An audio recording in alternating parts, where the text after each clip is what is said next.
കാലക്രമേണ ഈ പൊരുത്തക്കേടുകളെല്ലാം പൊരുത്തമായി മാറും. അതായത് എൻ്റെ ഡിസഡ്വാൻറ്റേജസ് എല്ലാം ടെസിക്ക് കുറേ നാൾ കഴിയുമ്പോൾ ഒരിക്കലും ഒരു ഡിസഡ്വാൻറ്റേജ് ആയിട്ട് തോന്നൂല.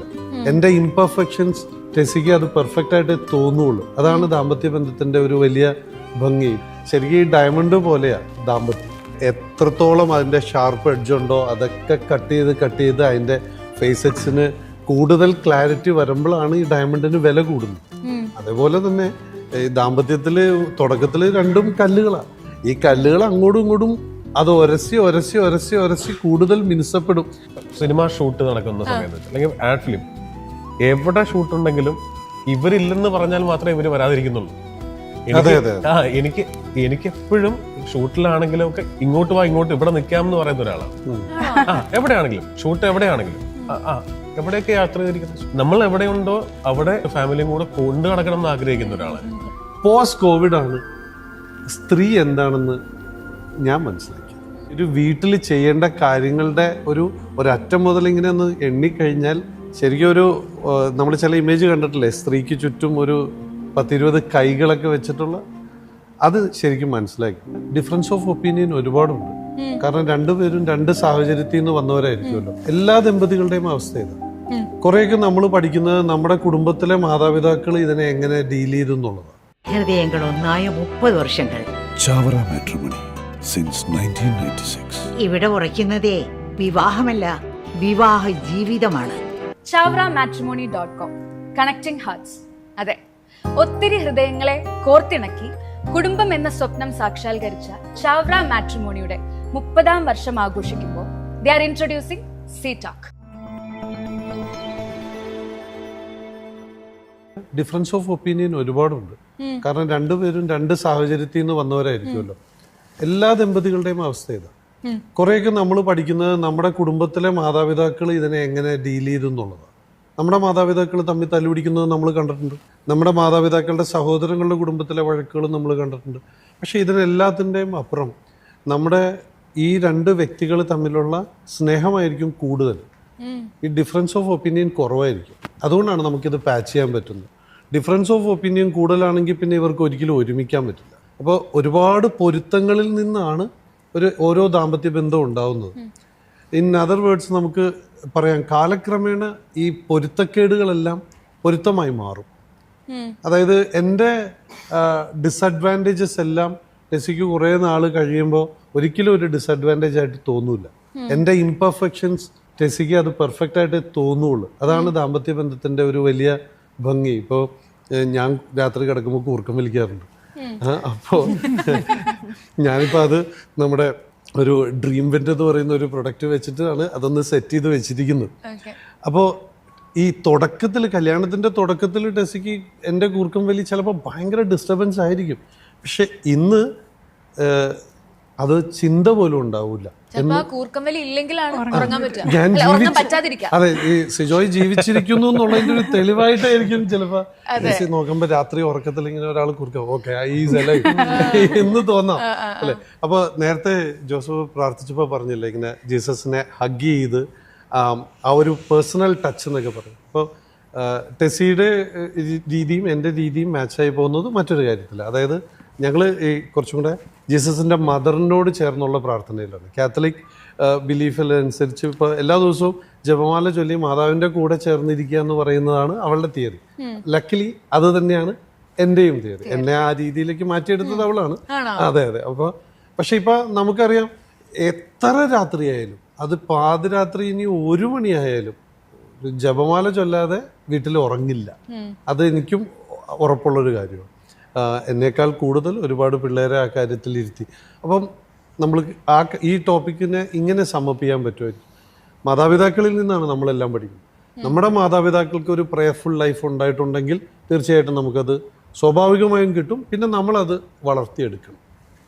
ഇപ്പം നമ്മൾ ഇപ്പം പറഞ്ഞില്ലേ, പൊരുത്തക്കേടുകൾ എന്നുള്ളൊരു വാക്ക് പറഞ്ഞില്ലേ, അതിൽ മെയിനായിട്ട് അപ്പം നമ്മൾ ഇപ്പം ആരായാലും ഒരു 2 പേര് കൂടുമ്പം എക്സ്പെക്ടേഷൻസ് ഉണ്ടാവുമല്ലോ. എന്ന് വെച്ചാൽ ഇവരുടെ സമയം വേണം. ഇപ്പം ഇവർ 3 പേരെന്ന് പറയുമ്പോൾ അത്യാവശ്യം ബിസി ആയിട്ടുള്ള ആൾക്കാരാണ്. ഇപ്പം ജിസ് ചേട്ടനാണെങ്കിലും മൂവീസിൽ ഭയങ്കര ബിസി ആയിരിക്കും. സിജോ ചേട്ടനാണെങ്കിലും അത്യാവശ്യം ബിസിയൊക്കെ ഉള്ള മാർക്കറ്റിംഗ് ഫീൽഡിലും ബ്രാൻഡ് കൺസൾട്ടൻറ്റും ഒക്കെ ആഡ്സും കാര്യങ്ങളൊക്കെ ആയിട്ട് ബിസി ആയിരിക്കും. നിങ്ങളിപ്പം മിസ് ചെയ്യത്തില്ല, അല്ലെങ്കിൽ ഏതെങ്കിലും ഒരു മൊമെന്റിലൊക്കെ എനിക്ക് കുറച്ച് അറ്റൻഷൻ വേണം, കെയർ വേണം, ഈ ഒരു സംസാരം ഉണ്ടായിട്ടുണ്ടോ?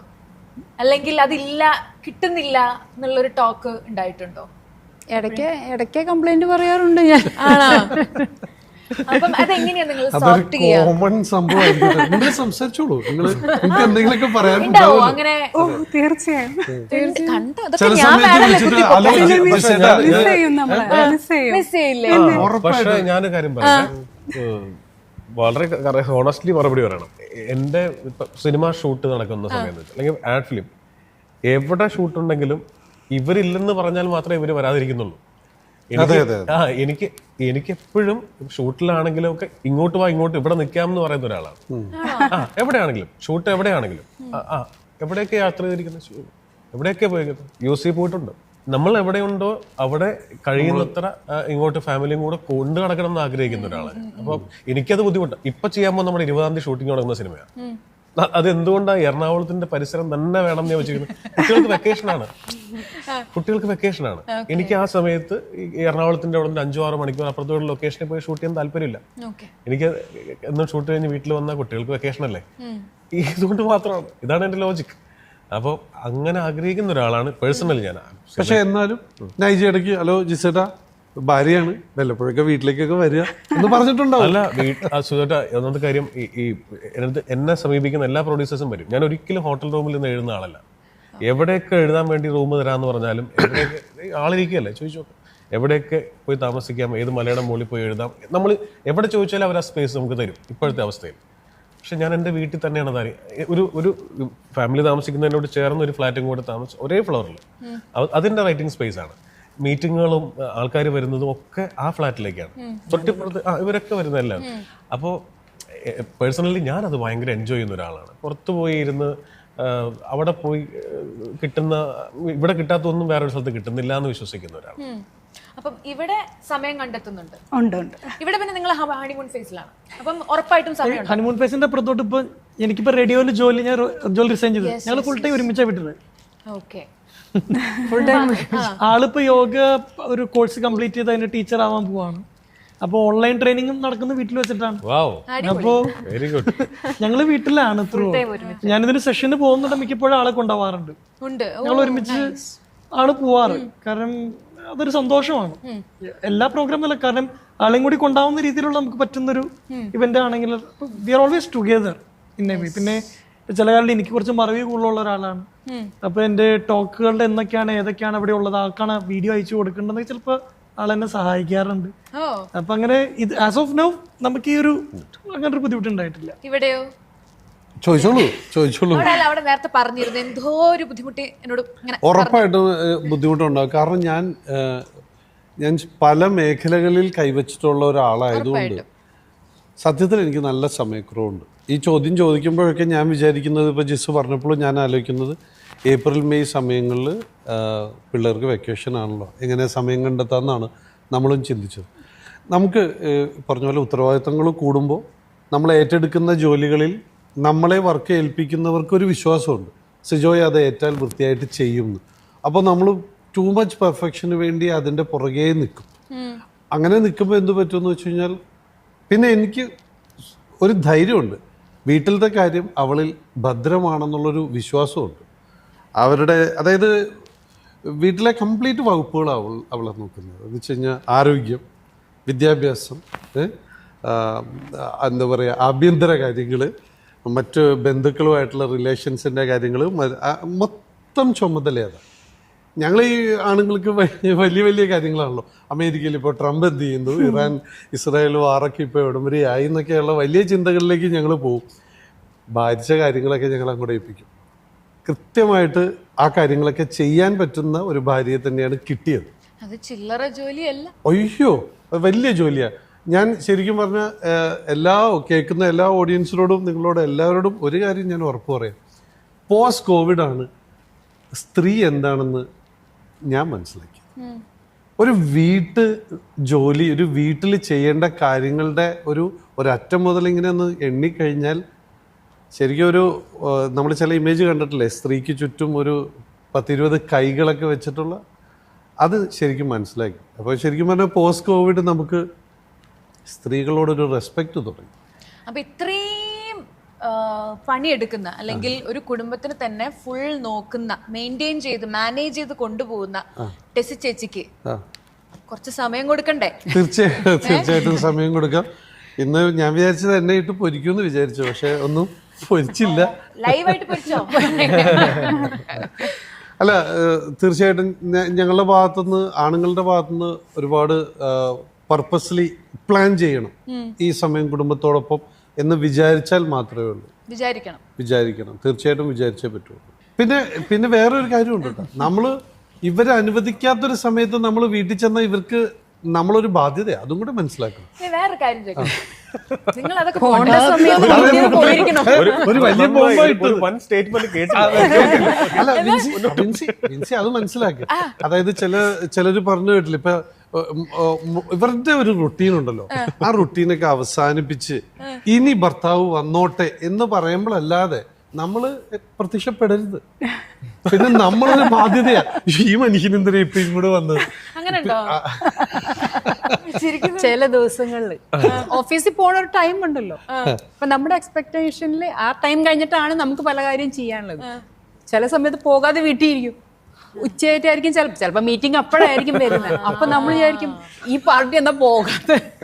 അപ്പൊ നമ്മുടെ പല കാര്യങ്ങളും അവിടെ സ്റ്റക്കായി നിൽക്കുകയാണ്. ഒരാളെ വീട്ടില് നിൽക്കുമ്പോൾ നമുക്ക് നമ്മുടെ കാര്യങ്ങൾക്ക് പോകാൻ പറ്റില്ലല്ലോ. ചില സമയങ്ങൾ ടൈം ടേബിൾ എഴുതി ഉണ്ടാക്കണം.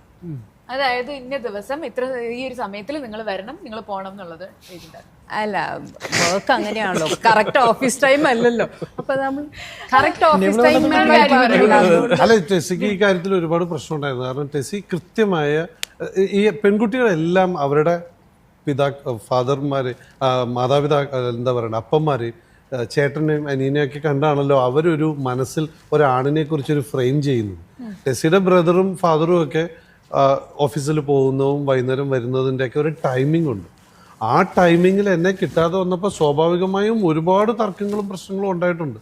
പക്ഷെ അവരുടെ ടൈമിങ്ങിൽ ഇല്ലാത്തത് കൊണ്ട് എനിക്ക് വേറെ ഒരുപാട് ഗുണങ്ങളുണ്ട്. അവള് വിചാരിക്കുന്ന ദിവസങ്ങളിൽ എപ്പോൾ വേണമെങ്കിലും ഞാൻ അവൈലബിൾ ആവാം, മുൻകൂട്ടി പറയണമെന്ന് മാത്രമേ ഉള്ളൂ. നമുക്കിങ്ങനെ ഒരു കൃത്യനിഷ്ഠയില്ലാത്തൊരു പരിപാടിയാണല്ലോ നമ്മുടെ ബിസിനസ്. അപ്പം നേരത്തെ പറഞ്ഞതിൻ്റെ ഒരു ഇതെന്ന് പറഞ്ഞാൽ ശരിക്കും ഈ ഡയമണ്ട് പോലെയാ ദാമ്പത്യം. അതിലെ എത്രത്തോളം അതിൻ്റെ ഷാർപ്പ് എഡ്ജ് ഉണ്ടോ അതൊക്കെ കട്ട് ചെയ്ത് അതിൻ്റെ ഫേസ് എഡ്സിന് കൂടുതൽ ക്ലാരിറ്റി വരുമ്പോഴാണ് ഈ ഡയമണ്ടിന് വില കൂടുന്നത്. അതേപോലെ തന്നെ ഈ ദാമ്പത്യത്തിൽ തുടക്കത്തിൽ രണ്ടും കല്ലുകളാണ്. ഈ കല്ലുകൾ അങ്ങോട്ടും ഇങ്ങോട്ടും അത് ഒരസി കൂടുതൽ മിനുസപ്പെടും. ഏതാണ്ട് 10-100 വയസ്സൊക്കെ ആകുമ്പോൾ ഡയമണ്ട് അതിന്റെ അമൂല്യമായ ഒരു അവസ്ഥയിലേക്ക് ഈ ഡയമണ്ട് എത്തുമ്പോഴേക്കും നമ്മൾ തീരുമാനമാവും. നമ്മൾ ഈ പറഞ്ഞ പോലെ ദൂതൻ പ്രാർത്ഥന കേട്ടില്ല, സമയം തന്നില്ല, നമ്മളെ വിളിച്ചോണ്ട് പോകാനായിട്ട് അവിടെ നിന്ന് വരുമല്ലോ. ഹൃദയങ്ങൾ ഒന്നായ 30 വർഷങ്ങൾ. Chavara matrimony since 1996. ഇവിടെ ഉറയ്ക്കുന്നതേ വിവാഹമല്ല, വിവാഹ ജീവിതമാണ്.